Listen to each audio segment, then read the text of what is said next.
हरि ओम। इदं राष्ट्राय इदन्नमः।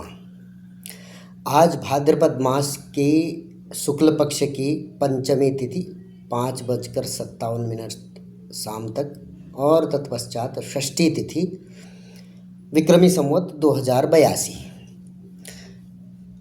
आप सभी लोगों का स्वागत है पथिक संदेश लेख पाठन के इस नए अंक में, जहाँ पर आज हम एक विशेष हमारे जो इतिहास के विभूति रहे हैं उनसे संबंधित एक लेख का पाठन करेंगे।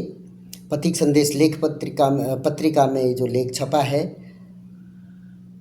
वह छत्रपति शिवाजी महाराज के ऊपर है कि छत्रपति शिवाजी महाराज ने एक एक करके कई सारे किलों को जीता था और वो किले बड़े ऐतिहासिक हैं और उनकी ऐतिहासिकता को और उनके महत्व को समझते हुए विश्व धरोहर के रूप में जो विश्व धरोहरों को संरक्षित करती है वो विश्व की जो संस्था है उसने महाराज के छत्रपति शिवाजी महाराज के 12 ऐसे किलों को संरक्षित धरोहर के रूप में चिन्हित किया है। ऐसी जो सूचनाएं हैं, खबरें हैं, ये राष्ट्रवादी पत्रिकाएं ही आपको बताएंगी। तो पथिक संदेश पत्रिका में जो ये लेख छपा है आज हम उसका पाठन करेंगे, फिर विश्लेषण करेंगे। स्तंभ है आज समाज। लिखते हैं, छत्रपति शिवाजी महाराज के किले अब विश्व धरोहर घोषित। छत्रपति शिवाजी महाराज के वो ऐतिहासिक किले जो कभी स्वराज्य की नींव थे अब पूरी दुनिया की धरोहर बन गए हैं।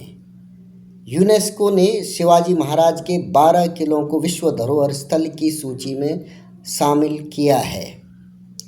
यह घोषणा पेरिस में आयोजित विश्व धरोहर समिति के 47वें सत्र में की गई। महाराष्ट्र में 11 किले रायगढ़, राजगढ़, प्रतापगढ़, पन्हाला, शिवनेरी, लोहगढ़, सलहेर, सिंधुदुर्ग, विजयदुर्ग, सुवर्णदुर्ग, खंडेरी और एक किला जो है तमिलनाडु में जिंजी, शिवाजी महाराज ने ये किले स्वराज्य के लिए बनवाए थे।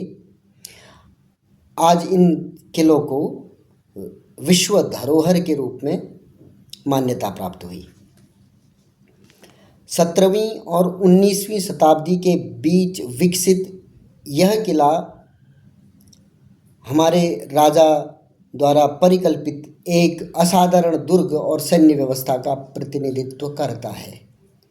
किलों का यह असाधारण नेटवर्क जो पदानुक्रम, पैमाने और प्रतीकात्मक विशेषताओं में भिन्न है, भारतीय प्रायद्वीप में सह्याद्री पर्वत श्रृंखलाओं, कोंकण तट, दक्कन पठार और पूर्वी घाटों के विशिष्ट भूदृश्य, भूभाग और भौगोलिक विशेषताओं के एकीकरण का परिणाम है।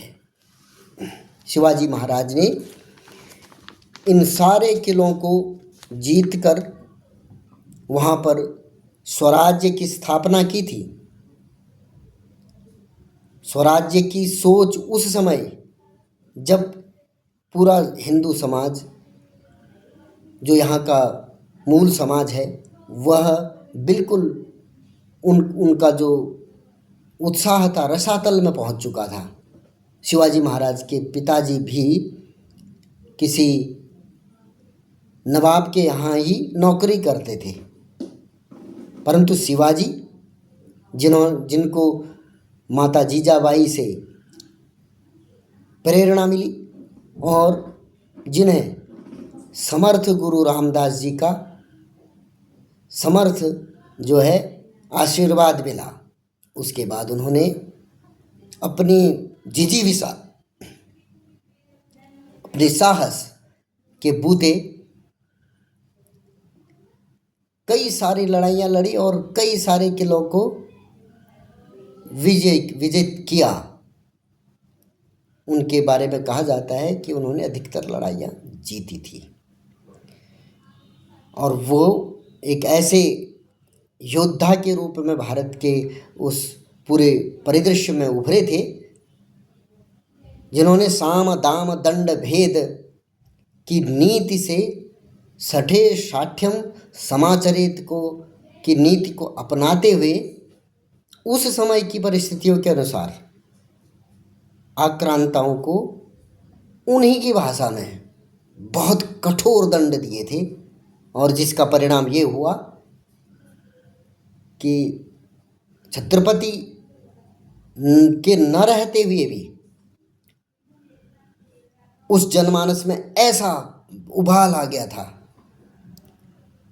कि छत्रपति शिवाजी महाराज तो नहीं रहे, उसके कुछ समय बाद संभाजी महाराज जो छत्रपति बने उन्हें भी षड्यंत्र के तहत कैद करवा के औरंगजेब ने जो बहुत क्रूर जो है क्रूरता के साथ उनका बलिदान हुआ, उसके प्रतिरोध में जो जन समाज आम समाज जो सेनापति थे उन्होंने हौसला न खोते हुए अपने छोटे छत्रपति राजा राम को एक तरफ सुरक्षित किया, दूसरी तरफ एक उबाल की तरह पूरे जो है मुग़ल शासन पर टूट पड़े और परिणाम ये निकला कि मुग़ल शासन की चूलें हिल गई। जो मुग़ल शासन पूरे अफ़गानिस्तान से लेकर दक्षिण भारत तक अपना दंभ भरता था वह बस दिल्ली के लाल किले से तुगलकाबाद किले तक ही रह गया। तो ये ऐसे वीर योद्धा के द्वारा स्थापित इन किलों का जब विश्व धरोहर के रूप में संरक्षण प्राप्त हुआ, ये बहुत पहले हो जाना चाहिए था, परंतु कोई बात नहीं, देर से ही सही।